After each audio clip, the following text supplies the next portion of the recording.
This hole in the garden may save us tens of thousands of pounds. To find out why, you've got to keep watching the video. So keep watching, don't stop. No, I'm gonna not tell you right away, it's just a teaser to keep you watching a bit longer. Yeah, you can't jump forwards either, you've got to watch the whole thing. We've got a number of big problems. This is a problem. This is a problem. This is a problem. This is a big problem. This is a little problem. Hello, we've got mics. It's really cold. This is our lovely door. Before it's a problem, it's not a problem because we already picked the door, but we had 3 options. One option was standard aluminium door with a side glass panel.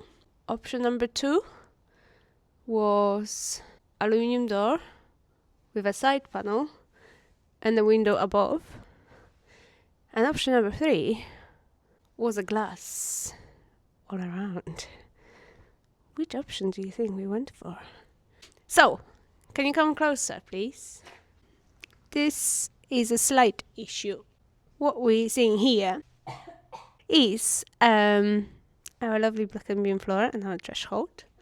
And it would be all great if it was all done as planned. Unfortunately, it couldn't have been. This was actually the lowest that the builders could get the block and beam floor down to, and that's because of the groundwater level. Which then means we've got less gap from the block and beam to the threshold than planned.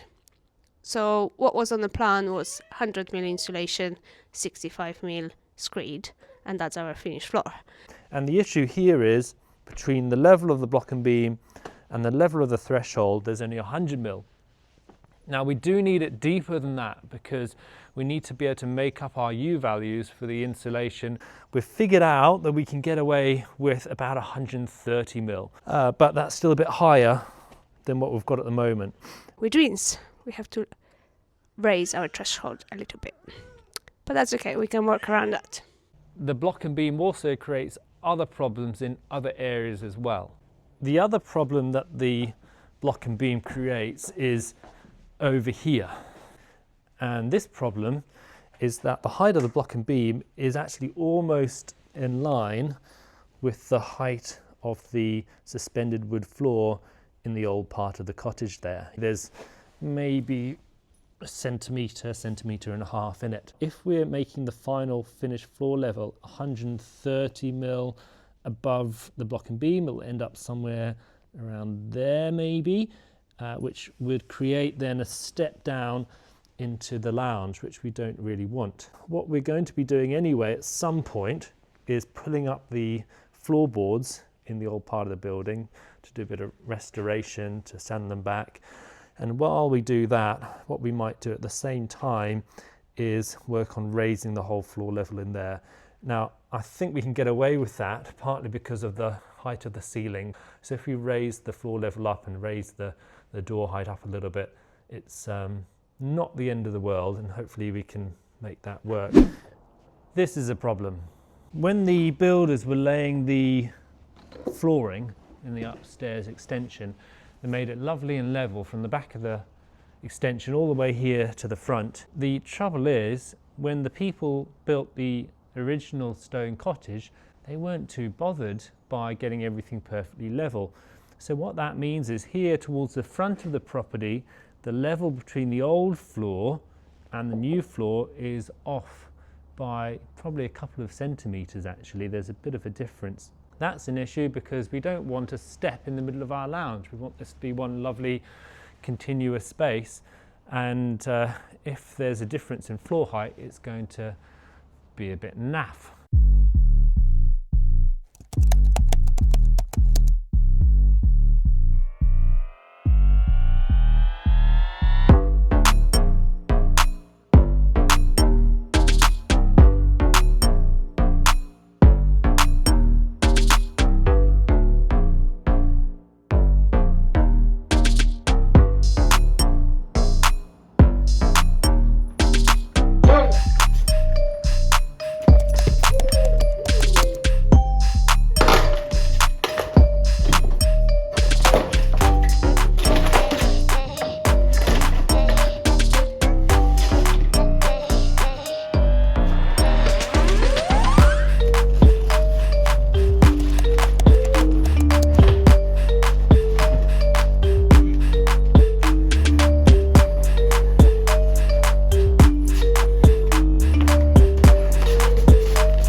You want a treat, do you?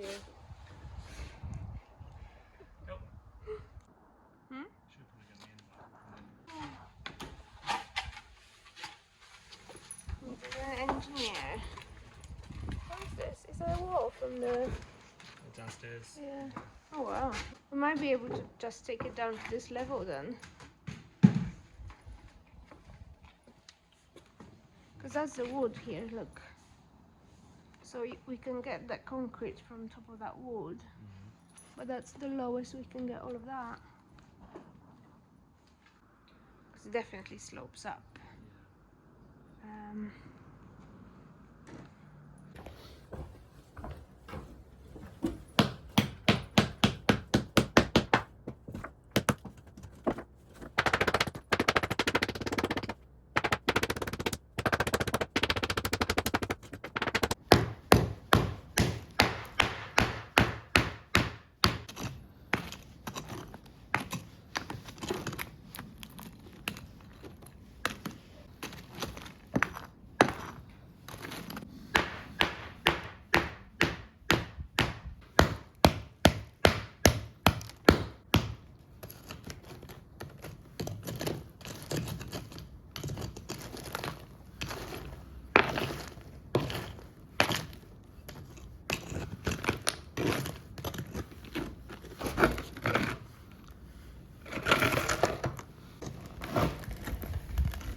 We've started some work on here to get this a bit more level, but we've still got some more work to go. We've got to probably pull up these floorboards here at some point, and the joists that they sit on, they've got to come down a centimetre or two so we can get this all nice and level. Not exactly sure how we're going to do that or what tools are going to be the best to use to get that done efficiently. So if you've got any suggestions, yeah, drop us a message. That would be helpful. Maybe some kind of chisel, maybe some kind of planer, or just the right kind of saw to use. Yeah, any advice, much appreciated. And then we can work on getting this all level. This is maybe, let's call it a 6 out of 10 problem. A couple of little updates with the progress upstairs.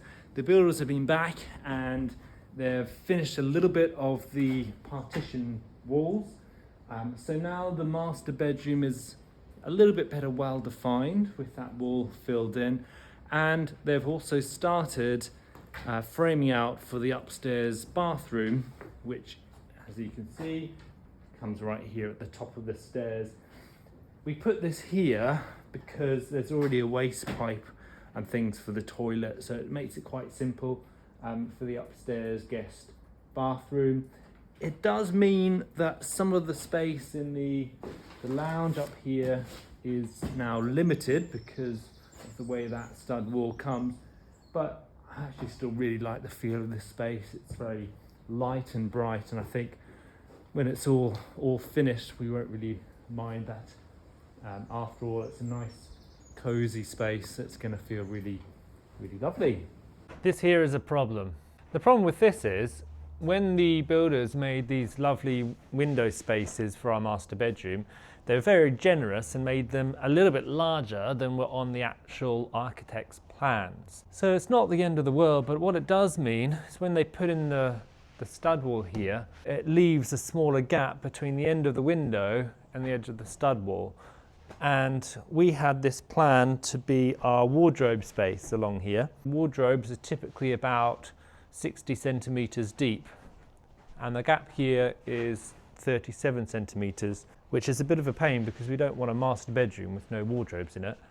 Otherwise you have to go to the other end of the house to get your socks in the morning. So Not the biggest problem in the world. This is maybe like a 5 out of 10 problem. But what we need to try and do is get the builders to shift this stud wall 20 centimetres further out into the kitchen space. So it means that things won't line up perfectly as we had hoped, but we've got a nice big window, so there's that. Yeah, medium-sized problem, one that will hopefully be sorted soon. At the moment, the house is in a white render. We are changing this into a black cladding. So the other aspect we need help with is our chimney, as we need to decide now what color to paint it after patching. We can keep it white, we can make it grey to go with the roof, or we can paint it black or any other color. Let us know what you think. Probably the biggest problem we have at the moment, we still don't have any water to the house. You might remember from a couple of videos ago, the water dried up in the spring. Normally this has no problem filling up with water. At the moment there's just nothing coming through. And ever since then we've been trying to figure out a solution to get water back. I sent an application off to Severn Trent, paid £200, and they emailed me back and said, thanks for your money. This is where the water main ends, which is about half a mile down the road, and sort yourself out from there. Great, not much help at all. So then we got out a couple of other companies that came out to look at it for us. To give you an idea, if we put this water pipe underneath the fields going across, the cost of it was around £40 a metre. And if we run up the verge of the lane, then that's £180 a metre. And yeah, the mains water supply is about half a mile down the road. Quotes came back in the region of £40,000 to £50,000 just to connect to the mains water. And that's not in the contingency plans, so that makes things a little bit more tricky. But this house has never been on mains water. It's always been fed from the spring, and so that made us think, well, can we just dig out the spring and kind of rejig the supply and make it work again? And I'm going to show you what it looks like at the moment and what we're going to do about it.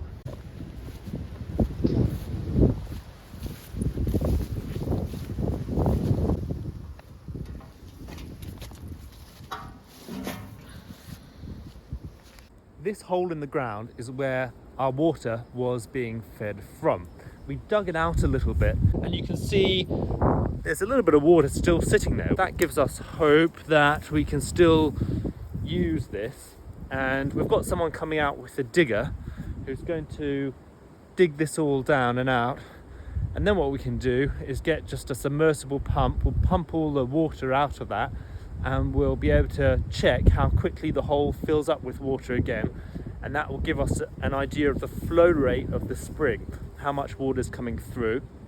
That should give us an idea of whether or not this is going to be a viable option or not to use in the future. But hopefully if it is, then what we'll do is we'll put a new tank up here that will feed through to the shed down here, and then a new filtration system. We'll get a pressurizing system as well, so it pressurizes the water, and that will feed down through into the utility plant room in the house down there. So it's all fingers crossed really for the next few days to see, when we dig this hole, how much water is coming through. This can make it or break it. I think this is as far as I'm going to get depth wise. It's still running out about there at that level, so I'll leave that corner in so you can see where it's running. We'll see how high it fills up. There's another bit there at that level it's running in. Obviously we are way deeper than the manhole and the bit of pipe that was in there, so that might be your water level.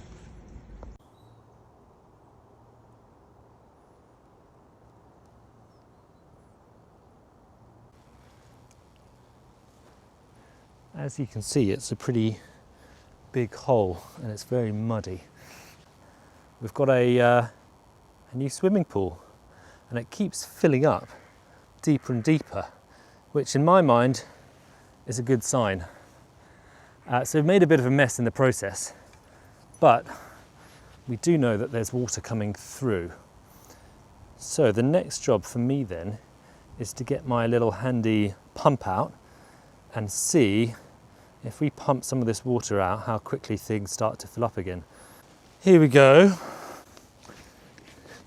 Slightly dodgy. Oh yeah, it's heavy. Now the goal would be to pump that away from me. Hopefully I don't get wet, because this could all go very wrong. Okay, we're pumping. Oh, that's what I didn't want to happen. Oh no, okay. Not first time not working. The trouble is the whole thing is quite unstable here at the moment. So the walls could just fall. Oh, I've lost the pipe as well. Filthy. Okay, well, yeah, not great. All right, so back for round 2, and then try and angle the hose away so I don't get a shock.